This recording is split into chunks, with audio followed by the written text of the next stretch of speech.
Hello, everyone. Good to see people joining. We'll just give everyone a few seconds to get in. Thanks for your patience. I know a lot of people have been waiting in the waiting room for a little while. This is the first of our 2021 Eden Project North community conversations. We ran a pilot last year in November, which we thought went very well, and we gathered there was demand for more. So we thought we'd set a program. We have a program of monthly conversations running up until June, where we will talk about a specific aspect of Eden Project North and hopefully kind of get a conversation going with the community. So if you want to sign up for any more, please go to edenproject.com/north. The full list of confirmed conversations is there, and feel free to sign up and keep an eye on that page as well for further events as they're confirmed. Today we're going to be talking about the Eden Project North experience. We have some of the team who've been working on that to give you their first-hand thoughts on the process, and we would like to hear from you as well. So what we'll do is we'll start off with Dave Harland, Eden Project Chief Executive, who many of you know, who will introduce the team, and then we'll have time for questions as well. If you'd like to ask us a question, please use the put your hand up function in the participants window. Just stick your hand up, you'll shoot to the top of our list, and we'll be able to see you there. At any point something occurs to you, please just put your hand up, and we will come to you when it comes to the time for questions. Please also feel free to make use of the chat function. We'll keep an eye on that as well. But it'd be great if you do want to speak on camera, please do put your hand up, and we'll call on you. So I think everybody is in, or most people are in now. So without any further ado, I'd like to hand over to David Harland, who is Eden Project International Chief Executive. Dave, the floor is yours. Thanks, Ben, and hello everyone up there from the slightly sunny and the Wild West down in Cornwall. It's lovely to see many names that I know and some new ones as well. And as Ben said, we'd love to be there in person, following up from what we did in 2019 and 2020, and doing this in person. But I guess the next best thing is that we do this. And today, the crew that we've got online is going to talk about the visitor experience. So you've got a fairly significant part of our creative forces actually online in Sam, Blair and Polly, who are going to do a little bit of the speaking in a minute. But we've also got a couple of others lurking in the background. So some of you will have met Jane Knight, who's our fabulous landscape architect as well. So we hope it will be an exciting and an interesting session. I think my main problem is that I've been trying to stop the team saying too much, because this is live development as we speak. And so we're exploring a lot of different ideas and concepts, some of which we'll share today. And that's because, just to give you an update of where we are, the process that we're engaged with is that we're heading to the planning application, which will be in May-June time, probably early June, I think is how it looks. And we're completely on course with that. So we've got a team working on that of architects and engineers and so forth, and we're pleased with the progress that we're making. And what you're going to see, is really important, because we've got to understand exactly what's going on within the visitor experience and so on. The other thing that we're being asked a lot, and just to cover it at the front end, is so look, where are you within this process? Some of you will have noticed that there is a national budget in early March, 2nd or 3rd of March, and so we have been in quite a lot of dialogue with government departments, Treasury and MHCLG and others, in order to make sure that this is positioned high in people's minds, because part of this will be government funded. We have got the match funding and the commercial funding element of it, we think, pretty confidently sewn up. So we now await that sort of big decision.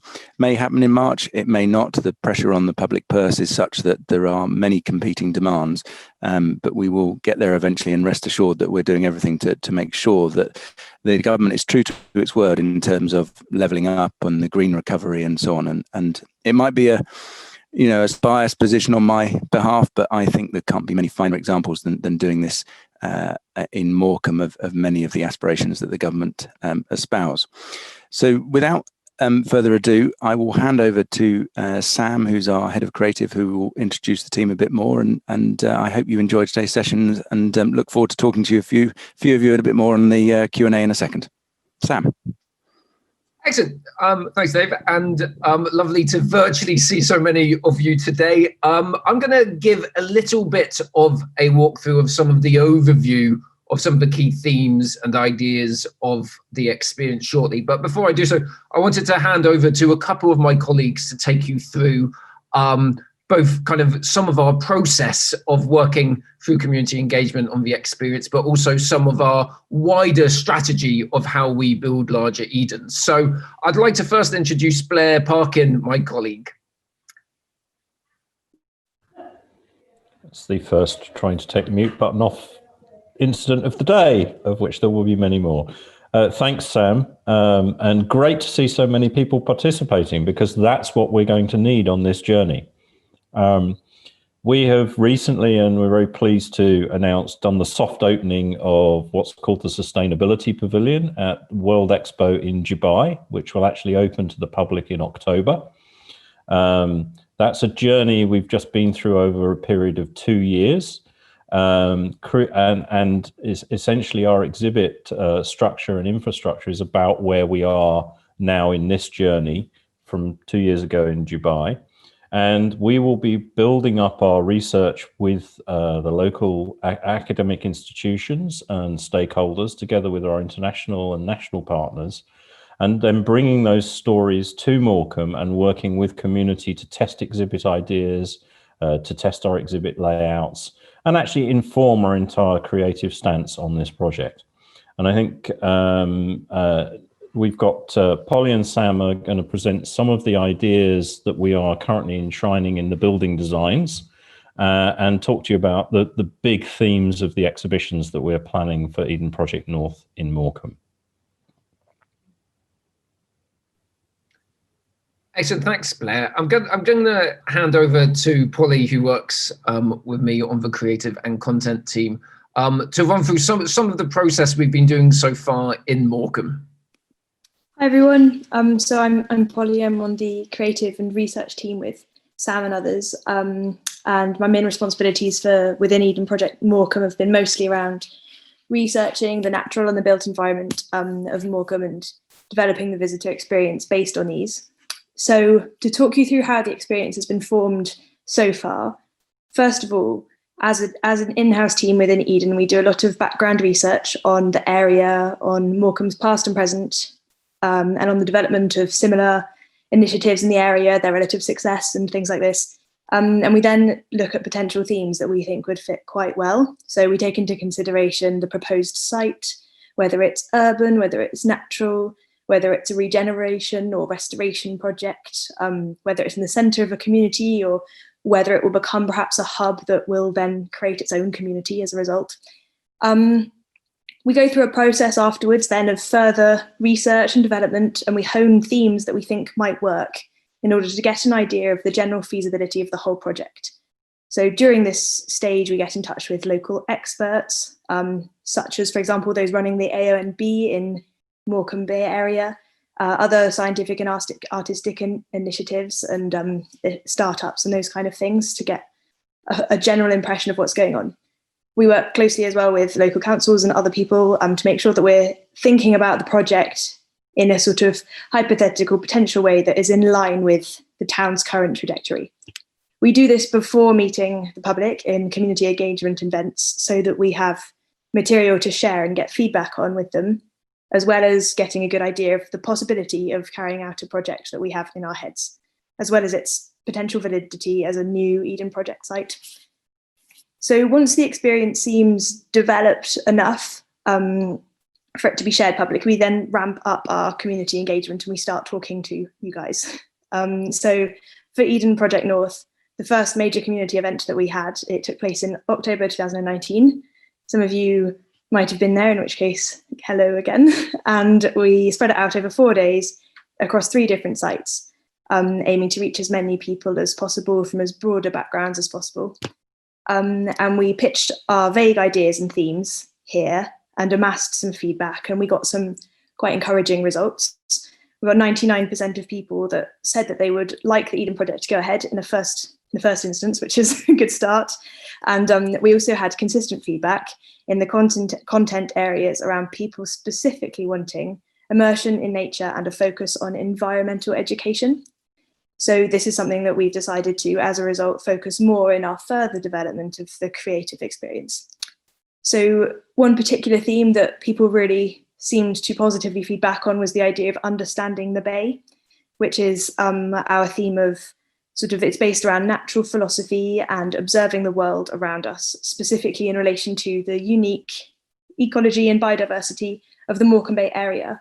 So this is something that we have decided to emphasize in our design moving forward, which I think Sam will now talk you through. Excellent. Thanks, Polly. I'm going to now try and load up a few slides. And as Dave hinted to, this has been very hard trying to get it down to a manageable amount of slides, just to quickly give you an overview, because we've been working on so many ideas at the moment that we would love to share, that we're trying to give a balanced amount to get you excited, whilst acknowledging that we're still developing a lot of this literally as we are speaking. So just trying to give you a bit of a whirlwind introduction then. We like to think a visit to an Eden project is unique. So a visit to an Eden should be personal. We create journeys that are self-guided, creating bespoke challenges that change with each visit, and creating experiences that allow visitors to see themselves within the content and challenges. It should be involving, so it should bring people together, be it through collective spectacles, solving challenges, or group activities. The experience should be joyful, so we want to connect visitors to the wonders of the world and help change perspectives, as well as being a key driver in creating memories, which are vital for fueling curiosities and impacting behaviour. We're also a living theatre set, so the visitor journeys will explore spaces that are often magical and fantastically realised, bringing together world-class horticulture with sculptures, art and artificial structures to create hyper-real encounters with the systems and species that surround us. The journey should also be unexpected, blurring the lines of the familiar and the strange, introducing visitors to key learning objectives in unexpected ways. We also want to make sure that things are humorous and playful and generous. So it's important that the experience makes people smile, as well as making them aware of the challenges that we face. So we want them to be provocations to make people think. So combining playful and imaginative storytelling and detective-style challenges, we can frame and introduce serious issues in a way that does not point fingers or make people defensive. And I think just coming on to some of the points that Blair raised earlier, the two images on screen show two kind of very different types of environment. Obviously, the top one is our humid tropics biome at Eden Cornwall, one of the largest immersive experiences in the world, using plants to create this amazing space you get lost in. But we also, down below, is some of our work we've been doing with the World Expo, which doesn't really have any plants at all. And so Eden North will definitely have large planted environments, but we also want to have a range of other experiences and immersive worlds that can take people to interesting perspectives of our core themes. So what types of things may you find in Eden North? So we'll use our expertise from Cornwall and beyond to create a unique experience for Morecambe that is spectacular, with natural and fabricated environments. There will be play for all ages, communal spectacles, individual and collective challenges. We really want to make a range of immersive, multi-sensory worlds and installations of all sizes that may include world-class artworks and interactive exhibits. Performing arts is key, looking at a range of performance and storytelling, but is embedded into the experience itself, as well as having, obviously, these amazing, stunning, explorative planted landscapes to plug all of this into. So we want activities for the curious and the active, and we also really want to make sure that health and well-being is really embedded within our project. So specifically looking at connections between people and planet and the resulting benefits for health and well-being. We're very famous in Cornwall for our seasonal programming, so creating different exhibitions and programs and events throughout the season to encourage repeat visits. And we want to create joyful, comfortable spaces for families and friends to spend time in. crucially, I think we really want to be bringing the best of our international network and the international talent that we have at Eden, and bringing it together with the best of local talent to create somewhere really special. So, as Polly mentioned, some of the opening concepts around the experience were based around reimagining a seaside resort for the 21st century. And this was inspired by the original aims of seaside resorts and towns, namely health, wonder, and entertainment. And all three of these things are completely relevant for the times we live in. But knowing what we know and the latest innovations, how would we address those three ideas of health, wonder, and entertainment for the new century? And out of that concept, a number of key themes have been prominent in our work. So really looking at life and rhythms in the Bay, the whole idea of health and well-being, specifically in regards to relationships between people and planet, people and culture of the Bay, really looking at the traditions and landscapes of this amazing space, and the wonders of the natural world. Now, this is kind of giving you a little bit of a view into kind of some of our work in progress of how we're starting to conceptualize how we can start creating a venue where the experience is really driving the design of the buildings and the spaces. So the amazing rhythms of the Bay have increasingly become our focus. So by celebrating the natural rhythms of the Bay, we're able to explore environmental narratives and issues without using the language of sustainability and climate change. So we know we're underpinned by cycles and rhythms. Our health and that of the natural world rely on these rhythms. And so we really want to make these rhythms hyper-real, making elements of them larger than life so that we can fully appreciate their importance and wonder, while also using the breaking and disruption of these rhythms as ways to explore social and environmental challenges. So ultimately, we hope a visit will make visitors hyper-aware of these natural rhythms around them, become engrossed and immersed in them, and in effect kind of learn how to become better synchronized with them. And I think just kind of talking a little bit to those two images on the screen, the one on the left is just trying to bring to life some of our thinking around hyper-reality, where if we imagine a phenomena or a species or whatever it may have a range of different elements, such as kind of the way it touches, the way we touch it, taste it, smell it, the way we hear it, the way it looks, how big it is, the frequency of something happening. And the way we start imagining hyperreality is we start pulling out certain aspects of these rhythms of the species of the Bay to overemphasize something, to make them more obvious so that we can see it in a new way and become resensitized to it. And part of this work, especially in regards to rhythms, is starting to look at how we can make some of these rhythms of the Bay more obvious. So the pull of the tide, the way seasons pass around us, and how the sun and moon overlap in different ways to affect the species and ecosystems of the Bay, and how as an experience we may be able to layer these types of rhythms on top of each other. So at the moment, this is kind of quite conceptual, but I hope you kind of start getting a sense of what we might be trying to do in these areas. And I don't want to talk through these images I've got on screen literally as a walkthrough of the venues of the exhibits, but I wanted to add a few in just to give you a bit of a flavor of some of the types of environments we're imagining. So for example, we're looking at kind of these planted environments that combine the living planted elements with artificial areas to bring to life the seasons in a hyperreal forest that will be filled with performance, activity, and experience. We're really keen on how we start bringing the tides and the rhythms of the Bay that obviously have dictated the traditions of the Bay, and really focusing on that whole idea of the moon and its cycles and how we might be able to speed it up to create some really amazing gathering and spectacle events. We also are really interested in immersive experiences. So how can we explore different phenomena of the Bay by focusing on all of the senses? So how can we make people hyper aware of certain tastes or smells or the way things look? And also for us, food is crucially important, not just as ways of bringing people together, but they're things everybody does. And so we want to create an amazing range of eating experiences that can tie themselves to the produce and the rhythms of the region as well.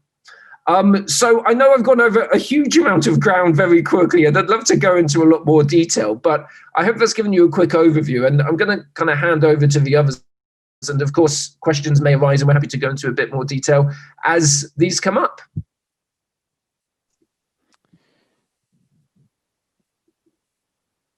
Lovely. So thanks, Sam, and Blair and Polly. Hopefully that gives you just a little hint at what we're doing and some of the thinking that is going on. And just to answer that question that's literally just come up, absolutely, this is being recorded and will be available on our website in the same place as you signed up. So if you wanted to capture some of that as Sam whizzed through, then please do. So I think what we'll do now, if that's okay, Ben, is that we'll open it up for questions. We just wanted a little bit of a scene set, and over your lunch and so on, just to enjoy a little bit of the excitement that we see within this project, and welcome any views or any questions about the project as we stand. Ben. Thank you, Dave, and thanks to Sam, Blair, and Polly as well. I think there's a lot of stuff in there, and I'm sure everybody here has learned something new about the thinking behind the Eden Project North experience. We have plenty of time for questions and conversation, so it would be great if anybody has anything that they'd like to say. Just pop your hand up on the participants menu there. Although when I was chatting to Tom earlier on, his hand up thing was in a different place. It might be in reactions, but please just pop your hand up in Zoom, and we will come to you, and you can ask a question on video. So first up, John, Tom, if you could do the honours and unmute John for us. Hi, John. Thanks for coming along today. Please ask a question of the panel. Hello. Firstly, I just want to say what's just been said about the natural environment and engaging people with it. I thought that was a really great thing. I've been swimming in Morecambe Bay for about 6 years now, and when I started, it was just me. There's 2,500 people in the group I'm in, and local people have started talking to us. I mean, before we did this, people would just say, "Oh, you can't swim in there; it's dangerous." And the more we do it and meet people, the people of the area getting so curious about it and interested, in it, that you can enjoy the environment if you're careful, obviously. And but the main questions I had was it's just a practical question. When the project's mentioned around here, I think because Morecambe's had a bit of a heyday and then a slump, most people say, "Oh, this is going to be great," but then it's always if it happens. And the most practical thing I hear is people talk about transport and how people would get here and access it, because I mean, on a sunny day, Morecambe, sometimes there's not a lot of parking for tourists. So is there any sort of plan, if it goes ahead, how people would get here and access it? No, absolutely, John. And I'll perhaps take this to start with, Ben. And Yeah. I'm wondering if Tim Neri from our team is on as well. I might invite him if he is, if you can track him down, Ben. So, John, I mean, firstly, absolutely to the cold water swimming, something that, funnily enough, my wife has forced me into since January the 1st. So, and surprisingly, it's rather good fun. But you have to try it to realise it, but and get past that. So, and I think changing that idea of of course, one's got to be careful there. I speak as a Cornishman, and we're born and bred with knowing that safety is all there, and you can get caught out, but doing it in the right way. I think on transport, this is always, no matter, and I think I might have said this on the last call that we did. So apologies for those that have heard it before. It is the primary concern of any project that we do, and particularly for who we are. We wanted to look very much at what the sort of transportation system is going to be like in sort of 2030 and beyond. And there are a variety of solutions. So, and on the parking front particularly, one of the we've done a lot of analysis, by the way, with both the town council and the county council. And one of the problems is that when you imagine large volumes of people, hundreds of thousands of people, all of us can't help, and Ivan exactly can't help but imagine them all turning up at the same time. What what we're doing here is that we're using a pulsed and timed ticket entry system, which means that we can control the demand into our place, but also into the town, is the first thing, and it's really important. And one of the few joys that I can tell you about the year that we just had was that we had to test that system at Eden Cornwall because we were capacity restricted because of COVID, and it's worked really well, and has proven that it can really work up in Morecambe as well. Then there's a series of other initiatives looking at the park and ride capacity that there is at is it junction 34? Have I got the right junction number? Yep, great. Yeah. And then various tech solutions are out there as well, so that you can dynamically move parking around into where it's needed. And so there's what I'm trying to convey to you, John, is there's a huge amount of work that's gone on. There is, it's one of our primary concerns. Our trustees have been asking me the same question that you just asked as well, and so a lot of work has gone on. Now, have we located Tim Neri anywhere? He is here and has the ability to unmute himself. Yes, I couldn't unmute before, but you've absolutely captured it, Dave. And just to explain, yeah. Tim is effectively our project lead on this at the moment, so is dealing with all the architects and all that sort of stuff. So Tim, if you wanted just to add to anything there, that would be great. I think you've absolutely got it, Dave. I mean, I think in previous community conversations, traffic and transport has always come up, and we absolutely have to get people into Morecambe and back out again, seamlessly and in a very happy mood. Otherwise, they won't come, and they won't come again. So, lots of work, and that work will actually be part of our planning submission, part of which will go public as well. So, and again, just to reiterate what Dave said, we always imagine that everyone's going to arrive at the same time. I think everybody on this call will be quite amazed at actually just how gentle it actually is. Morecambe already deals with some really significant events that have far more people coming in and out of it than Eden will. Yeah. Thanks, Tim. And thanks, John. Thanks for your question. Thank you. Thanks, John. Thank you, Dave. Thank you, Tim. And thank you, John, as well. So please do, if you have a question, I see we have a few hands up. If you have a question, please do put your hand up on Zoom and let us know you're ready to speak. So next up, Alex Dixon. Alex, would you like to ask a question? We'll just get you unmuted. Tom, if you could do the honours, please. Thank you. First of all, I just wanted to say thank you for organising these series of community conversations. You don't have to do it, and I really appreciate, we all really appreciate the fact that you are doing it, because as we're Morecambe residents, we're really excited, and it's great to have this interaction. So that's the first thing I wanted to say. Just to carry on the conversation about transport, and I'm sorry it's a big issue here. Going back to what Tim and David said, is there any information you can give us about talking with Network Rail and Avanti, which is the local franchise train company? Because my main question is are they going to be able to, I mean, this is a fantastic opportunity to improve the rail infrastructure here, which is pretty bad. And I'm hoping that they're going to not wait until the Eden project opens, but rather be proactive and actually improve the service before it opens. Because from an environmental point of view, using the train would obviously be so much better than having lots of cars. So thank you for that.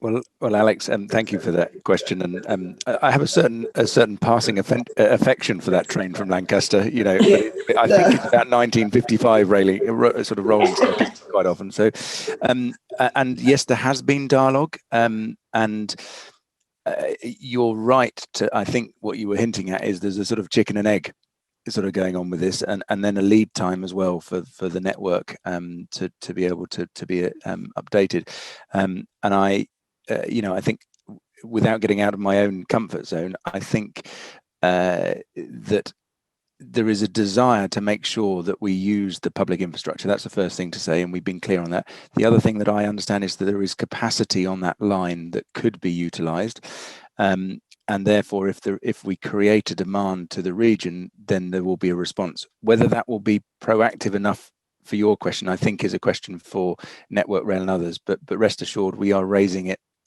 wherever we can. Okay, great. Thanks, Alex. Thank you, Dave. Thanks, Alex, as well.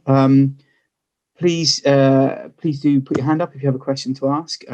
We have a few more queued up, but I think we'll have time. We have 3 questions queued up, but I think we have time for more if there are more to be asked. So next up, Andy Walton. Andy, if you just hold on until you unmute, and then please ask a question to the team. Hi everyone, thanks for this. Really exciting again, like last time, to hear everything that's happening, and particularly to hear from the creative team. I guess my question is in that vein, really. I'm sure, like everyone, I'm sort of a little bit obsessed with The Bay, the TV show on ITV, and I watched the first episode and then realised they'd uploaded the rest of the series to the website, so I ended up binge watching it. And on one episode, I think it was the second episode, kid goes down what in most of the country would be referred to as an alleyway, and the actor says, "She's gone down the ginnel," and I was like, "Great, they've got the local." The local culture is captured there. They pronounced Heysham correctly, which just doesn't happen when Heysham Power Station comes up on the news or whatever. People pronounce it wrong. What we call our evening meal. Not many people have dinner in Lancashire in the evening. And when you mount all this up, although it's going to be an internationally renowned project, what I heard you talking about was immersive experiences, and nothing takes me out of an immersive experience more quickly than stuff that jars, like getting those things wrong. So I guess my question is, here I am sitting in East London, isolated from my family in Lancashire, and crying out for all that stuff to be done right, and just wondering how you're going to get local voices into those interactive exhibits, etc. What a great question. I might hand to Sam in a second to talk more on the context, but I love the idea of a Lancastrian now talking to a Cornishman, who's got a project in Cornwall, where we have exactly the same. You don't get us started on Launceston and Foy and various other places. So, by the way, I spent ages making sure I knew that it was Heysham. So that one we've got. But I think your point is really well made, which is how do we get local voices? How do we make sure that we're representative of the area? And one of the short answers is because we're going to drive employment and opportunities there, so that our team is not built just with the people that you see here, and we've already started that. We have a lot of closet Lancastrians, by the way, at Eden. I don't know where they've all been hiding, but there's a fair few. Before I had to hand to Sam just to talk about how we might do that, because it's something that we constantly tackle in all of our projects. I'm delighted that there's a second series. I didn't know of The Bay, so I know what I'm doing this evening now. So don't tell us the plot line. Sam. I mean, yes, Andy. I mean, all to what you said is that it is really key and fundamental that, that yes, we as a team, we are driving using our experience to help push this project on. But as we are moving forward, it really will be acting. Snowball maybe is, it's cold in UK at the moment, so we'll use that metaphor for now. But we really do want to be looking at how the community engagement goes beyond engagement into participation, looking at how the team is driven as locally as possible, so that we're not creating these abstract ideas of wouldn't it be a nice experience to do that about Morecambe Bay coming from people who aren't from there. And we really are looking at how those partnerships work between our core team and people up in Morecambe and the region to drive that forward. And look, I mean, as far as kind of things around kind of language goes, we know how important all of that stuff is, and we do give it a lot of care for all the reasons that Dave mentioned. So, I mean, as we move forward, obviously we'll be looking at the different kind of ways we're going to be able to make those structures more obvious, so everybody knows opportunities, but also points of contact, engagement, etc. moving forward. But I just want to assure you, it really is very much in the front of our minds of how we achieve that. Thank you, Sam. Thanks, Dave, and thank you, Andy, for your question. Great to hear such passion for the area, and thanks for joining us again. So next up, Michael Hallam. Michael, if you just wait for your unmute to happen, and then please post your question. Okay. Can you hear me okay? Yes. Yeah, we can hear you. Great. Good. Yeah, it was really a comment really, because I posted in the chat that I absolutely love the idea of this sort of rhythm structure that allows people to visualize the various rhythms and things that are going on. And I would love to see how that could extend beyond the natural rhythms in the bay into the local, in terms of the local sustainable development of sustainable local supply chains and circular material flows, and local regeneration extending beyond Eden. So it'd be great to see what kind of thoughts you might have on that, how we can take that forward.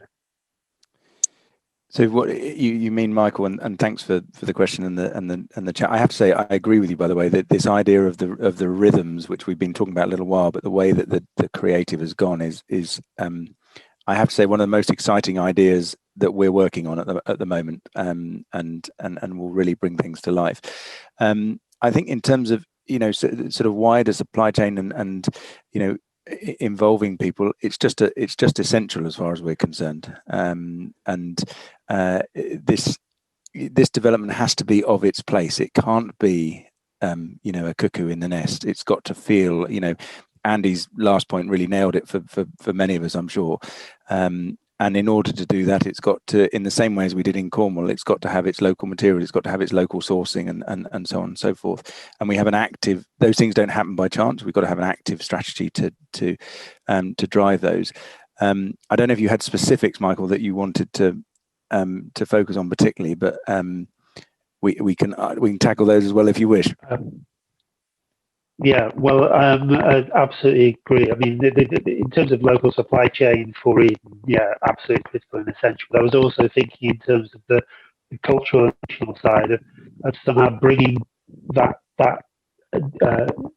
visualizing the rhythms in the interactivity and the way that the symbiosis between those processes and life cycles works, which will be a central thing of actually bringing that as an education into the local economy, so that when we start to envisage the local economy in a completely new way, which is more in tune with the sort of sustainable mindset we need, rather than the old sort of Victorian sort of push and pull approach.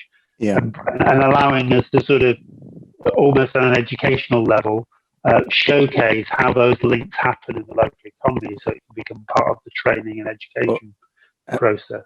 Spot on, and funnily enough, one of the and Sam, I might bring you in on this, because I know this is something you've been talking about the sort of the pulse of the town and the wider region as well, as and how that fits together.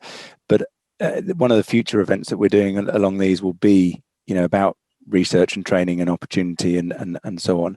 And I can only agree with you, Michael. But Sam, do you want to add anything into thinking? Because I know you and David and Blair and others have been really considering this. Yeah, completely, and we're really keen that the kind of themes of what we're starting to develop, they don't stop at the pay barrier. They very much are looking to see how they can spread and start engaging with the wider town. And I think we're really keen to look at what rhythms and cycles means in the whole context of a circular economy, and looking both at how that works on a slightly conceptual level of looking at kind of people in cities and how that fits into health and well-being, but also bearing in mind, the very kind of real lives of people in Morecambe, and how we can start looking at some of our wider programming around food, health and well-being, obviously our expertise in a range of kind of sustainable and community infrastructure, and see how that can start really finding a home and working with people in Morecambe to get that in, so that there's kind of this blurring of both kind of thematic and programming together that I think can create both kind of a really positive mix, but also be really interesting. Great. Thanks, Michael. Ben, back to you. I think we've got Alistair next, have we? We have. Thank you, Michael, and thanks to Sam and Dave for the answer. Alistair, good to see you back. Another returner from the last conversation we had. Tom, if you wouldn't mind, there you go. Yeah, Alistair, what's the question, please? Yeah, thank you, everyone.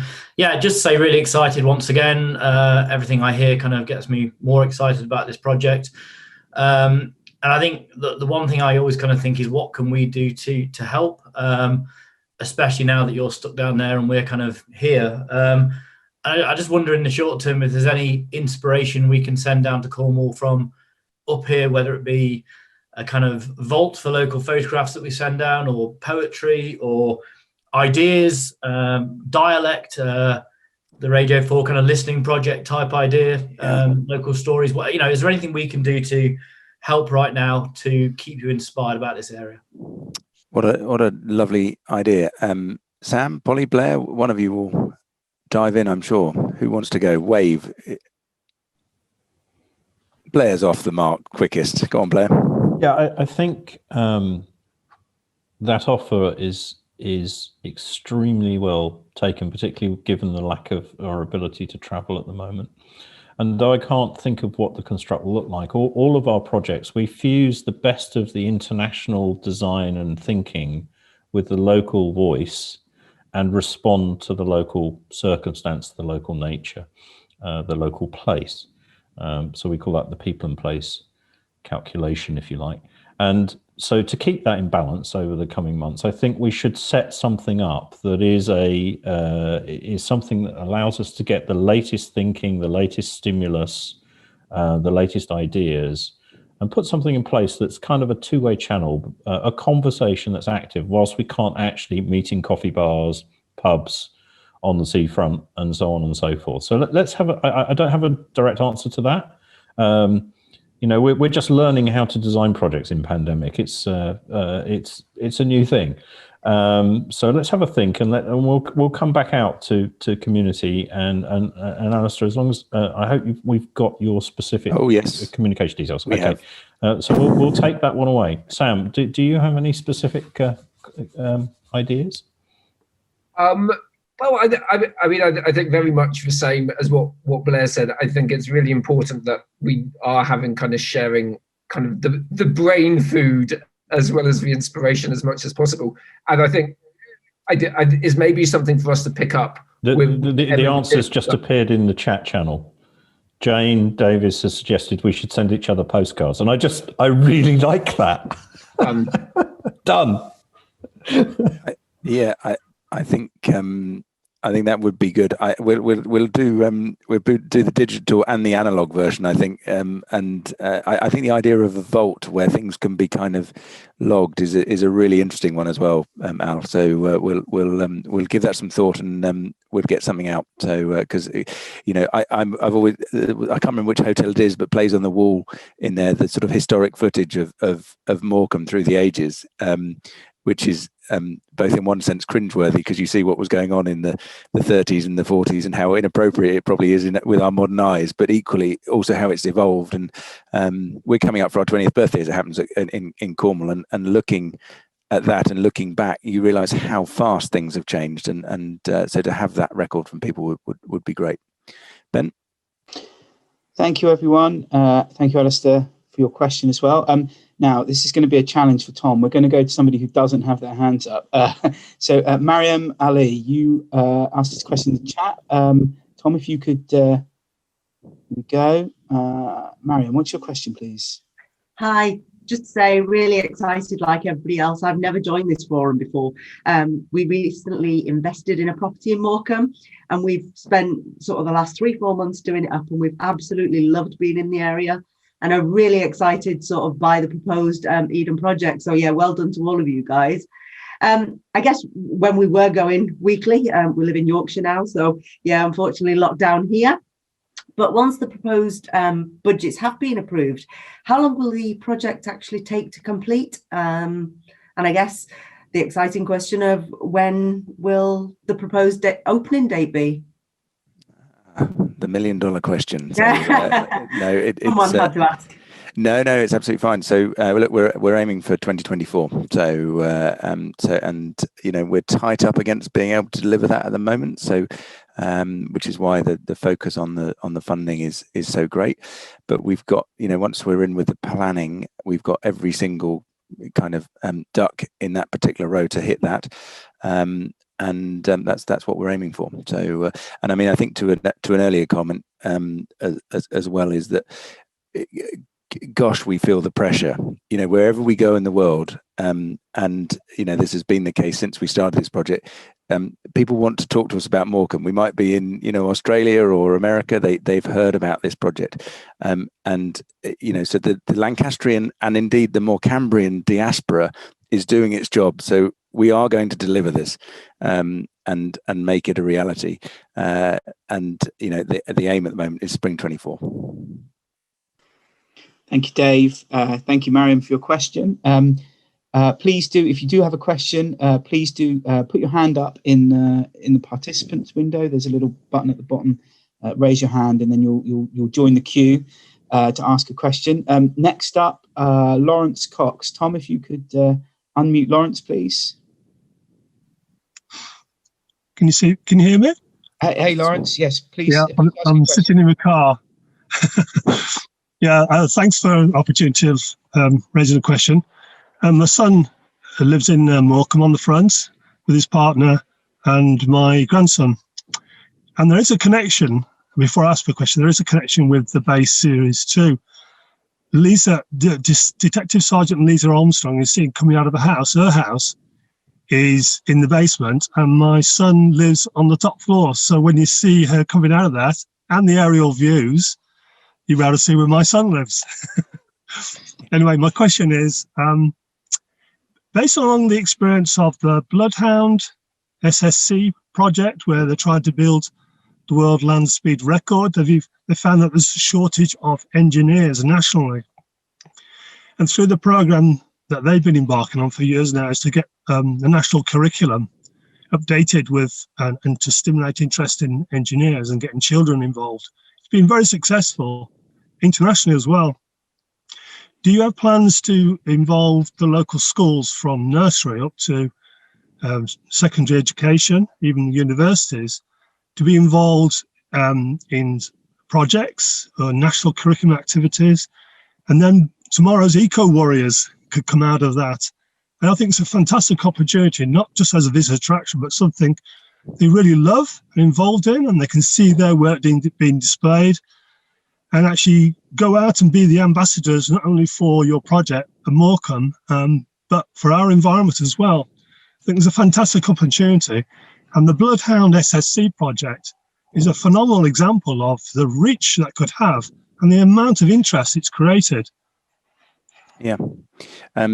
Well, great question, Lawrence, and I look forward to seeing your son's house on the bay tonight when I watch it. So, and the short answer is yes. I mean, the original reason that we're in Morecambe, and we publicly acknowledge this, is Lancaster University, who contacted us to start with, and our relationship with Lancaster. And I'm not just saying this. I think my friend and colleague, Professor Sue Black, is somewhere in the audience today. Is really strong, and we've been working with Lancaster, but also with the colleges locally to look at at a 25-year educational plan that addresses some of the if you like, educational poverty that there is, that comes from a sort of lack of opportunity and so on. And STEAM, which engineering would fit into, is clearly the sort of buzz phrase nationally. So would be part of that. And it goes right across. Our aspirations go right across from nursery through to higher education. And the great thing here is that because of the strength of the partnerships that we have, there is that we're considering this now, as opposed to retrofitting it later. So Professor Rob Barrett is at Lancaster University, who has a focus on this, and is the Eden Project North chair of I think educational development. I might have quoted that slightly wrongly. He's actually got a public talk coming up, and I'll try and get the date into the chat, because it will be worth seeing, because that all fits together with what's being called the Morecambe Bay curriculum. So we're incredibly excited to be doing this from if you like, day one. The other thing is that just at a national level, some of the subject matter that we cover anyway fits into the national curriculum. So we see it in Cornwall at the moment. We get something like 50,000 school children each year on sort of formal visits. We will have at least that every year in Morecambe. The number at the moment in the business plan, I think, is 69,000, if I remember correctly, because there's so many more schools in the local area. So and generally in Cornwall, we see each school child in Cornwall twice within their kind of 5 to 16. And then just whilst I'm at it, there was a question in the chat which was talking about sort of access and what we were going to do around low income accessibility and making sure that everyone could get access, which is sort of part of the same thing. So and that is very much part of the plan. We haven't quite got the precise detail, but something like the local population, the local Morecambian population, we will almost certainly let in for next to nothing or nothing for the first year to make sure that everyone's had a look. And I'm getting thumbs up from a few people on that one. And we need to just make sure that it remains accessible, as we have done in Cornwall as well. So we're conscious of all of those facts. We're going to do, Lawrence, a whole hour on education as well. I think it's May. And then there's one with about youth, I think is the April one, if I remember rightly, and an opportunity, if you like. So just to make sure we maximise all of those opportunities. So sorry, that was a very long answer, but it's because it's a theme that is so close to our hearts. So in fact, Emma has just corrected me. It's February that we're doing one of those sessions. So which is the one on youth and opportunity, and the May one will be education. Thank you. Thanks, Dave. Thanks, Lawrence. And for anybody who does want to see the full programme of what we have coming up, please just go to edenproject.com/north. The full list is on there. You can sign up as you have done for this one, and all the dates are on there as well. So we have about 10 minutes left. Kathy Hornby, you've been waiting for a while. Apologies, it's taken us a while to get to you. Kathy, if once you unmute, if you could ask your question, please. Hi, actually, thank you, but that was going to be my question about, it's so exciting and it's very impressive, the whole emphasis on local involvement and engagement and so on. And it was going to be about how do people stay engaged over the longer term and afford to be able to use the facilities and the things that you're describing. So in some ways you've just answered that. But I was actually quite interested to know what it is that has been the most challenging about keeping people engaged in Cornwall, and what you've learned from that you might do differently. So what was the most challenging part about making that work in Cornwall, and how will you go about that differently here? So that was my question. That's a lovely question, Kathy. So I think some of the things that we got right early on was things like neighbours forums and dealing with making sure that people really had a chance to genuinely consult rather than be communicated at, and obviously this is part of that. I think with Cornwall, there was a sort of turning point for us, which was that it was after about 10 years actually, where the local paper, which had not always been completely in favour, ran the headline which said "Our Eden," and I think if we could get to this being "Your Eden," the very, very quick, much more quickly than that, then we would see that as a great success. And I think the things that we've learned is the embedding of some of those programs that I just talked about, but also things like social prescribing, like connecting up to the Morecambe Bay Partnership, just to pick one organisation, because there's such a rich vein of local cultural and environmental and all sorts of other groups, that actually what we're finding here, because of the way that we're doing it, is that we're finding ourselves part of things that we never were in the early days of Eden and in Cornwall. And so those conversations are not only wonderful to be involved with, but they will fast track a lot of this. As soon as we nail the can I put it like this, if we nail down the major funding, you haven't seen anything yet, because actually we've been going relatively slowly. It will really accelerate, and I think then we'll have not just the people that you see on here, but there will be literally hundreds of people working on this, if not thousands actually, in terms of the actual construction of it in the short term, and then the impact into the local area and supply chain and so on. So that's how I think we'll do it. We have learned as we've gone along, and we'll make some mistakes as we go here as well, Kathy. But you'll slap us with a wet haddock, tell us that we got it wrong, and we'll apologise and we'll move on, I'm sure. So I hope that gives you a sort of sense. Thanks, Dave, and thanks, Kathy. I'm sure we'll all have our haddocks ready, Dave. I'm gonna now, Barry. I know, Barry, you had your actual hand up for a while before you got to the Zoom. So, Alex, I hope you forgive me. I'm going to go to Barry ahead of you. Barry, if you could ask your question, please. Yeah, thanks for that. The technology is a little bit beyond me, but we've got there in the end. I'd like to come back to transport again. I didn't quite agree with Tim when he said that Morecambe should be able to handle the numbers. And then I hear David suggesting how big this project is. It gives me the impression that Morecambe's going to be really overwhelmed, and they certainly couldn't handle the numbers that are likely to come. I mean, I gather you want the people down here without the cars.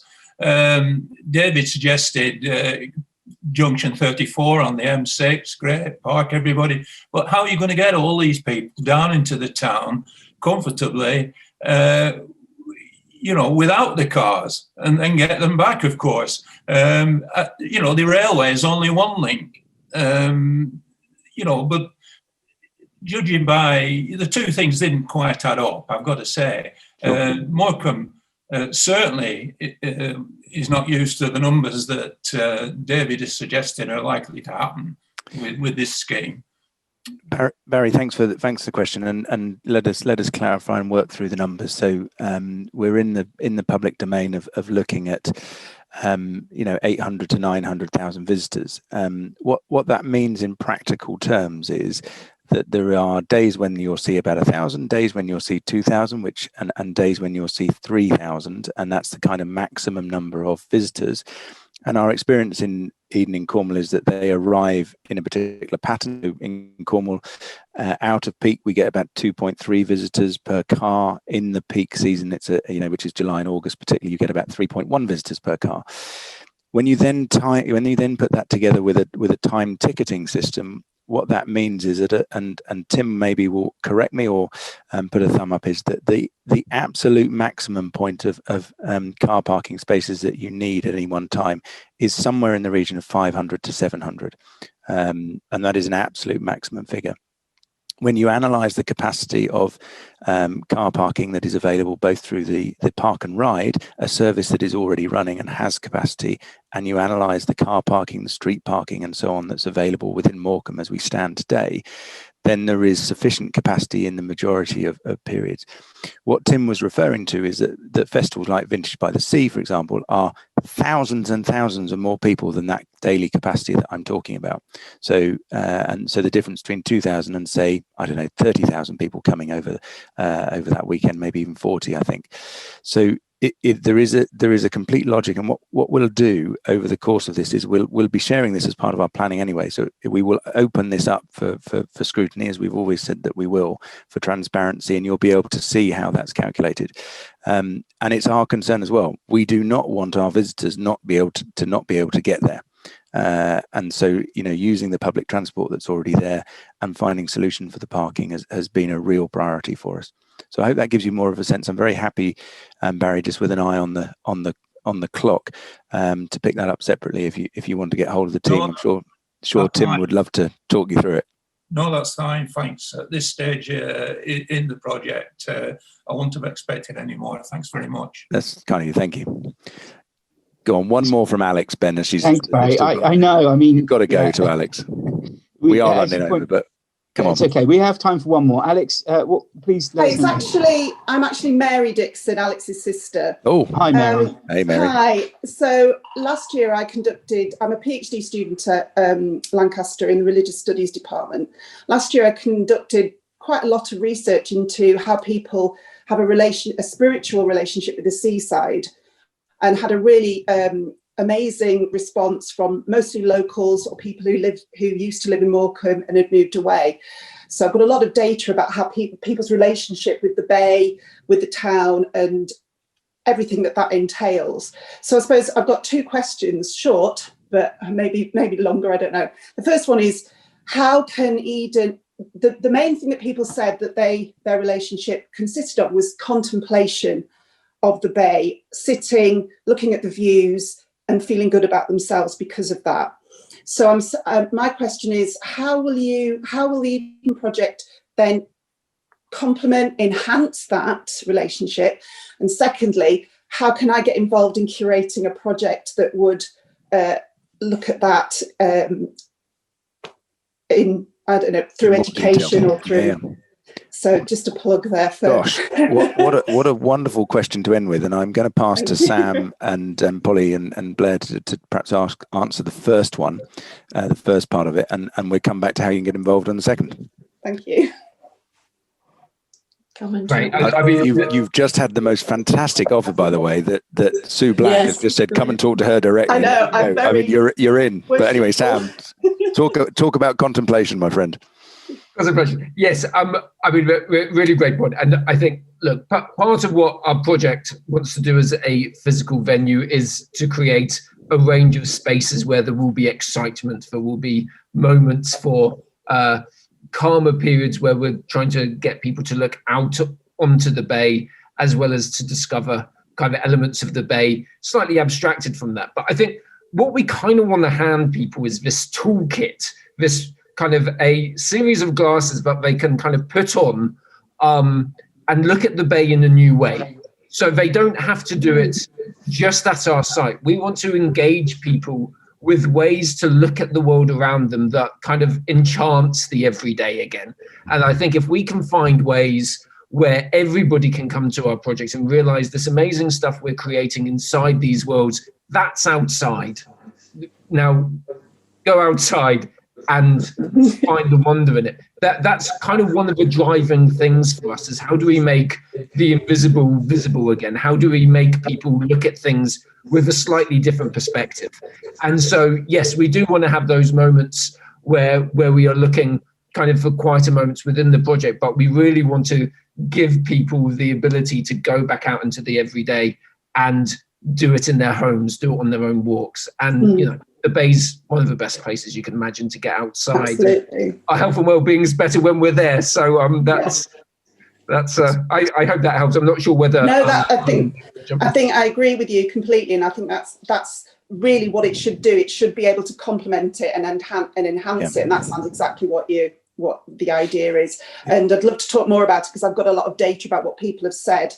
So that's something as well. Well, we'll definitely be up for that conversation, and you got the offer to come and talk with Sue as well as us. So I mean, I think, look, your last question, just to sort of wrap it up now, Ben, is that that's a fine example of a question, and there have been a series of them in this discussion where we could have spent the whole hour talking about them, because they are both very deep and subject in their own right, and important. And I'm conscious that we've only been able to skate over a few things, but I hope people have enjoyed sharing their lunch hour with us, and we're very grateful that you've all come along.